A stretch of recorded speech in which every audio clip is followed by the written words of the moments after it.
Ya, angin puting beliung menerjang kawasan Pantai Raya, Kecamatan Wih Pesam, Bener Meriah kemarin sore. Dan belasan rumah warga sekitar rusak akibat bencana angin kencang tersebut yang disertai dengan hujan ringan.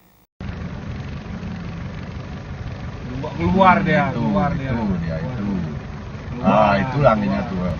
Puting beliung, guys. Pindah.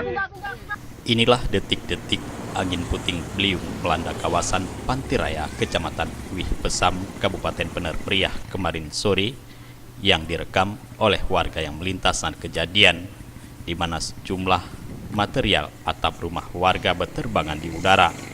Puting beliung sering terjadi di kawasan baik di Kecamatan Bukit dan Wih Pesam, Bener Meriah yang berada di pegunungan dataran tinggi Gayo. Apalagi Gayo sedang dilanda cuaca ekstrim belakangan ini. Bahkan dalam bulan ini saja, sudah 2 kali kawasan ini dilanda bencana angin puting beliung. Akibatnya sebanyak 21 rumah warga di desa Pantai Raya, Wih Pesam, Bener Meriah rusak dalam kejadian ini. Baik rusak parah dan rusak ringan. Bahkan beberapa di antaranya tidak ada lagi atap yang tersisa, sehingga sejumlah kepala keluarga terpaksa harus mengungsi ke rumah sanak saudara dan tidur dengan menggunakan terpal sembari memperbaiki rumah mereka. Meskipun tidak ada korban jiwa dalam musibah puting beliung ini, namun sejumlah barang berharga milik warga tidak bisa diselamatkan karena tertimpa dengan reruntuhan kayu atap rumah.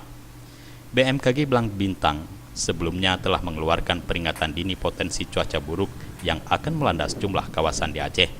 Hal ini seiring dengan peralihan musim dari penghujan menuju musim kemarau, di mana untuk dataran tinggi Gayo atau kawasan pegunungan akan mengalami cuaca panas dan munculnya angin kencang, dan kawasan pesisir dilanda hujan dan petir. Dari Bener Meriah, Tim Liputan Aceh TV melaporkan.